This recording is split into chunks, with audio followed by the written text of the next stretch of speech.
He was my baby. He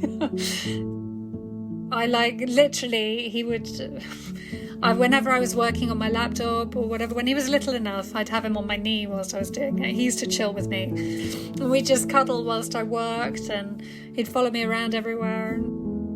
I had no idea how huge he was going to become, which is really funny.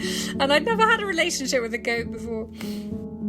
Whenever I go and see him, he's just adorable. He just nuzzles into me and just wants to be cuddled, and he's just absolutely gorgeous.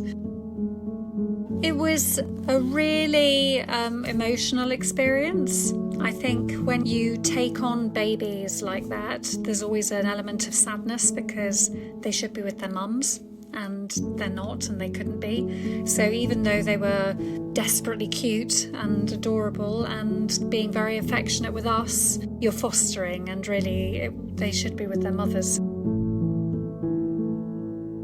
He opened my eyes a lot, actually, to the whole sanctuary business, really, and what we're doing here, and the difference between the life that he has now and the life that he potentially would have had. So many boys in the dairy industry are killed within the first 24 hours of being born, and that could potentially have been his fate. He's here, growing up, being mischievous and impossible half the time, but being able to have his personality grow and just and it's amazing to have been able to give him the opportunity to do that. But that's not because we're special in any way. That's just because that's what the world should be doing. That's how all of them should be living, really, isn't it? What I find generally with the goats, I suppose, would be that if you ever want to really chill out, that's the place to go. If you go and sit with the goats, they just want to be around you, and you can just sit in the middle of them and you can hang out for a couple of hours, and they're just so calm. They have a really calm aura around them. You do find, particularly with Virgilio, that if you go in there, he is straight over. He wants cuddles immediately. You have to cuddle him. And whatever you're wearing, he will find a way to eat it or attempt to destroy it in some way. If you go in there and you have blonde hair, as far as he's concerned, that's similar enough to hay for him to eat it. So you really have to watch out.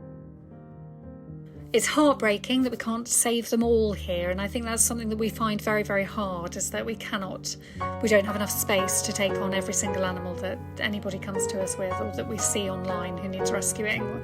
But the ones that we do have here, we know that we've made an enormous difference to their lives, and that's an incredible thing to be able to do.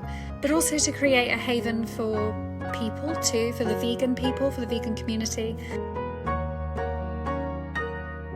If I was given a choice, the most powerful thing that I've found that we can do, and we do that here, is to take people around and introduce them to the animals and tell them just the facts.